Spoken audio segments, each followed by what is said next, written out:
Hello friends. आज के video lecture में आपका स्वागत है। आज हम डिस्कस करेंगे मैथ्यू आर्नोल्ड की बहुत ही फेमस पोएम जिसका नाम है डोवर बीच। और डोवर बीच फ्रांस और इंग्लैंड के बीच में पड़ने वाले एक तट का नाम था, उसी को डोवर बीच बोला गया है। ये पोएम एक लिरिक है और इसमें जो पोएटिक फॉर्म है वो एक ड्रामेटिक मोनोलॉग है। ड्रामेटिक मोनोलॉग एक सिंगल पर्सन स्पीच होती है जो कि एक साइलेंट लिसनर को एड्रेस की हुई होती है। तो शुरू करते हैं इस पोएम के बारे में, इसके डिस्कशन करते हैं कि पोएम में क्या कुछ है। तो पोएम है, इसके हम टॉपिक्स को चैप्टर वाइज बनाया हुआ है मैंने। तो पॉपुलरिटी ऑफ द पोएम पढ़ेंगे, उसके बाद में हम पढ़ेंगे criticism of the world, major themes क्या है इसकी, loss of faith and certainty, ये भी पढ़ेंगे। तो सबसे पहले शुरू करते हैं इसके बैकग्राउंड को समझने की। Dover beach poem by Matthew Arnold published in new poems in 1867। 1867 में ये न्यू पोएम्स में पब्लिश हुई थी। किसके द्वारा? मैथ्यू आर्नोल्ड के द्वारा। The most celebrated of the author's work, और सबसे ज्यादा इस वर्क को लोगों ने प्रेज किया, लोगों को पसंद आया। This poem this poem of 39 lines addresses the decline of religious faith. जो धार्मिक विश्वास है अपना, उसके पतन के बारे में, उसके गिरावट के बारे में बताता है। In the modern world and offers the fidelity of affection as its successor, और इसको कैसे प्राप्त किया जा सकता है, जो लॉस ऑफ फेथ है उसको केवल और केवल लव के द्वारा, अफेक्शन के द्वारा इसको दूर किया जा सकता है, इसको भरा जा सकता है। तो चलिए इसकी टेक्स्ट रीडिंग करते हैं पहले। The sea is calm to night.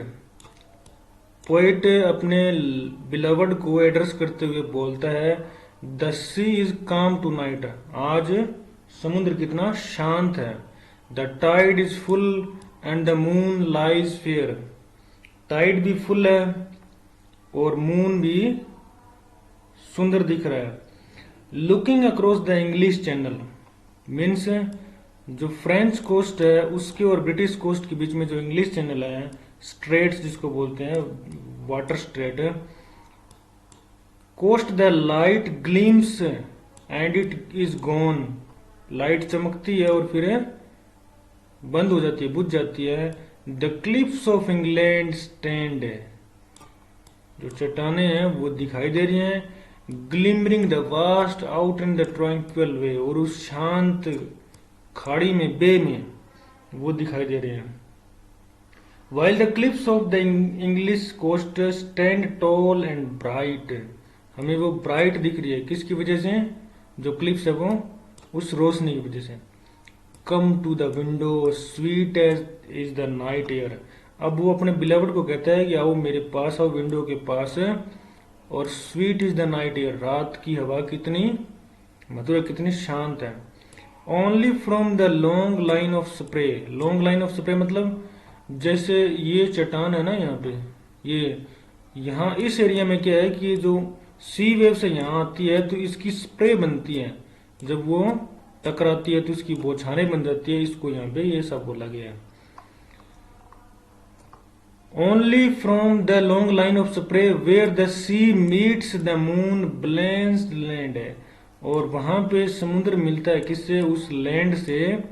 Listen you here the grating roar, grating roar मतलब जो समुद्र की धाराएं उस धरती से, उस लैंड से टकराती है ना, तो वहां पे रोरिंग होती है। वो पेबल्स है। अब पेबल्स क्या होते हैं? समुद्र में जो कंकर पत्थर पाए जाते हैं ना तट के किनारे, वो क्या है? समुद्र की धाराओं से बाहर फेंक दी जाती हैं, फिर जब धाराएं अंदर जाती है वापिस तो उसको वो घसीट के साथ ले जाती है। Which the waves draw back and fling, जिसको वो वापिस ले जाती है और फिर वापिस बाहर फेंक देती है। Eight there return up the high stand है, उस ऊंचे भूमि पर फेंक देती है, ऊंची लैंड पे। Begin and cease and then again begin, और ये एक्टिविटी समुद्री धाराओं के द्वारा, सी वेव्स के द्वारा बार बार होती रहती है। अब यहाँ पे पोइट के कहने का मतलब है दूसरी बात ये कि इसमें मनुष्य का जो नेचर है, जो मॉडर्न फेथ है, उसको इंडिकेट किया गया है। हम इसको आगे डिस्कस करेंगे।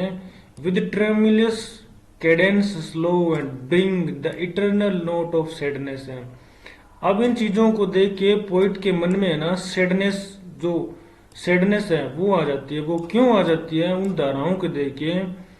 क्योंकि सोफोक्लीज लॉन्ग अगो, सोफोक्लीज एक एंशिएंट ग्रीक ट्रेजेडियन था जो ट्रेजेडी लिखा करता था। उसने भी इन धाराओं को सुना और उसके साथ एक नोट और सुना, brought into his mind the turbid ebb and flow.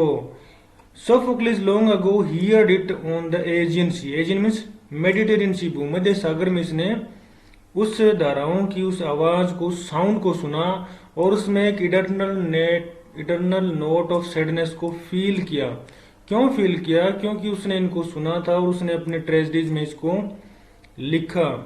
अब उसके मन में क्या आया था? Into his mind the brought it means दो एजियन सी के अंदर जो धाराएं थी ना उनकी साउंड को उसने सुना, वेव्स को, और वो इसके माइंड में क्या लिख रहा है? Turbid and flow of human misery.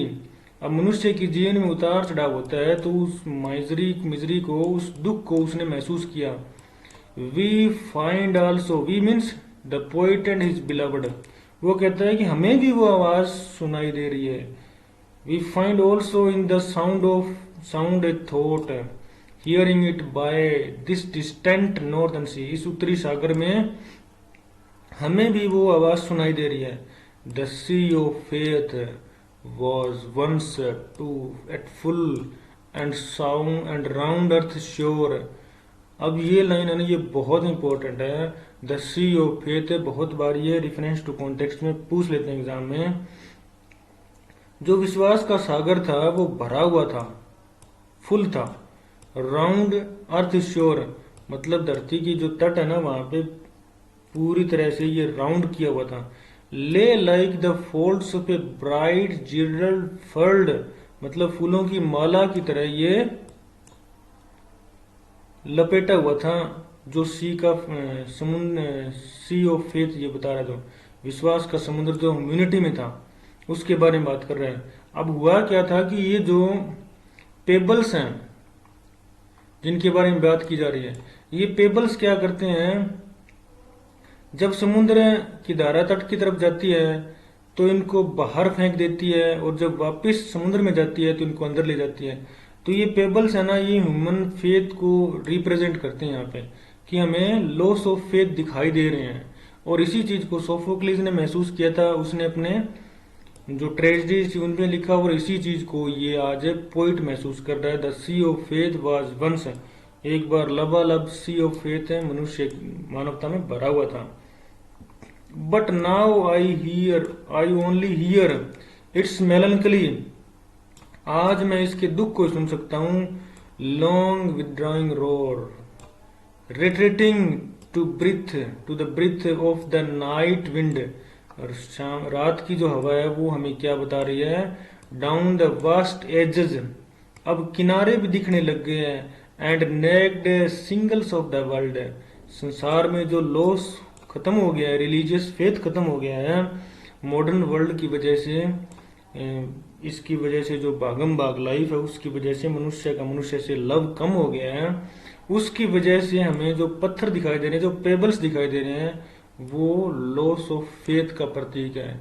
इसकी मेलनकली दिखाई दे रही है। और ये रिट्रीटिंग मतलब ये जो लबालब विश्वास भरा हुआ था ना, the sea is full of faith है, वो कम हो रहा है। To the breath of a night wind, हवा रात की हवा है ना वो एक एक सांस में इसको खत्म कर रही है। Love let us be true, अब पोइट इसका सॉल्यूशन भी बताता है कि इसका सॉल्यूशन क्या हो सकता है। तो फेथ कम हो गया है, रिलीजियस और मॉडर्न वर्ल्ड में जो स्ट्रगल है उसको कैसे ठीक किया जा सकता है, तो उसने ये सॉल्यूशन दिया है। टू बी ट्रू, हमें प्यार करना चाहिए और हमें सच्चा होना पड़ेगा, मतलब true to life and each other, हमें एक दूसरे के प्रति सच्चा होना पड़ेगा। टू वन अनदर, एक दूसरे के प्रति हमें सच्चा होना पड़ेगा। For the world which seems, because, क्योंकि संसार जो दिखता है, which seems to lie before us like a dream of lands, संसार में एक सपनों का घर दिखता है। सो वेरियस है, बहुत ही विचित्र है, सो ब्यूटीफुल, सो न्यू, बड़ा नया दिखता है, सुंदर दिखता है। हैथ रियली नाइदर जॉय, अब पोइट के मन में मेलनकली फिर हावी हो गई है। वो कहता है इस वर्ल्ड में जो हमें सपनों का संसार दिखता है अजीब विचित्र है, ये वीरियस है, बहुत बहुत इसमें रंग बिरंगे हैं, रंग इसमें ब्यूटीफुल है और नया दिखता है, वो वास्तव में जॉय लव, और इसमें कोई लाइट नहीं है, नोर सर्टिट्यूड, कोई विश्वास नहीं है, कोई निश्चितता नहीं है, इसमें सर्टेनिटी नहीं है, नो पीस, कोई इसमें शांति नहीं है, नो हेल्प फॉर पेन, और दुख दर्द में सहयोग करने वाले हाथ भी नहीं है। And we are here as on a darkling plain, और हम सब लोग यहाँ पे क्या है, एक ऐसी अंधेरी मतलब डार्क लैंड पे आ गए हैं जहां हमें पता ही नहीं है कि क्या करना है। And we are swept with confused alarms of struggle and flight, और हम सब क्या कर रहे हैं, कंफ्यूज्ड हो गए हैं, किस चीज में, स्ट्रगल कर रहे हैं, एंड फाइट कर रहे हैं किसके लिए, वे आर इग्नोरेंट आर्मीज, मतलब अननोन ग्रुप्स, जिन ग्रुप्स को, जिन लोगों को पता ही नहीं है कि हमें किस चीज के लिए लड़ना है, किस चीज के लिए फाइट करना है, वो लोग लड़ रहे हैं किस में, मॉडर्न जो वर्ल्ड है उसकी जो फेथ कम हो रहा है, रिलीजियस फेथ है, डेवलपमेंट की वजह से या जो भी है, कुछ और भी रीजन हो सकते हैं, उसमें लोग आपस में लड़े जा रहे हैं। तो ये क्लैश बाय नाइट मतलब अंधेरी रात में आपस में तलवारें चलाई जा रहे हैं, ये पता नहीं है लोगों को कि किसको मारना है किसको छोड़ना है, कंफ्यूज्ड है वो सारे। तो फ्रेंड्स ये थी इसकी टेक्स्ट। आइए बात करते हैं इसके कुछ मेजर इंपॉर्टेंट पॉइंट्स के बारे में। तो पॉपुलरिटी ऑफ डोबरेविच पढ़ते हैं पहले क्या था। Matthew Arnold, a famous poet and critic, wrote Dover Beach a famous dramatic monologue. Dramatic monologue बारे में मैंने आपने बताया था आपको। तो ये एक ड्रामेटिक मोनोलॉग है, अपने लवर को, बिलवर्ड को, साइलेंट लिसनर को एड्रेस की हुई है। It was first published in 1867, और 1867 में पहली बार पब्लिश हुई थी। The poem describes a distinct clash, clash means भिड़ंत, between religion and the modern world, religion और मॉडर्न वर्ल्ड के बीच में एक फाइट शो करती है, डिस्क्राइब मतलब बताती है। It also illustrates how the beauty of the world is correlated with the loss of faith. जो संसार की सुंदरता है, ब्यूटी ऑफ वर्ल्ड है, वो कैसे नष्ट हो रही है लॉस ऑफ फेथ के, फेथ के लॉस होने के बाद में। डोवरबीच क्रिटिसिज्म ऑफ वर्ल्ड, तो मैथ्यू आर्नोल्ड की ये पोएम इसलिए भी काफी फेमस है क्योंकि ये मॉडर्न वर्ल्ड की क्रिटिसिज्म है। The poem represents two things, poem हमें दो चीजें बताती है, the reality of new world and loss of faith. पहली बात तो ये है कि ये रियलिटी है न्यू वर्ल्ड की, जो आज का मॉडर्न टाइम है ना उसकी रियलिटी, और दूसरी बात लॉस ऑफ फेथ है, loss of religious faith. The poet argues that the world is no more beautiful as it used to be, पहले जैसा ये सुंदर नहीं है जैसा दिखता था। At first standing on the cliffs of Dover Beach, Dover Beach की चट्टानों के ऊपर खड़ा हुआ पोइट है, he records his feelings about the tranquil sea, उस शांत समुद्र के बारे में अपने विचार बताता है वो। He also calls his love to enjoy the majesty of nature, glimmering lighthouse, famous white cliffs of Doverwich and the sound of waves hitting at the seashore। वो अपने लव मतलब अपने बिलवर्ड को कहता है कि इंजॉय करो मेजेस्टी ऑफ नेचर को, ग्लिमरिंग लाइट हाउस को, फेमस व्हाइट क्लिफ्स ऑफ डोवरविच को, साउंड ऑफ वेव्स को, और hitting at the sea shore को।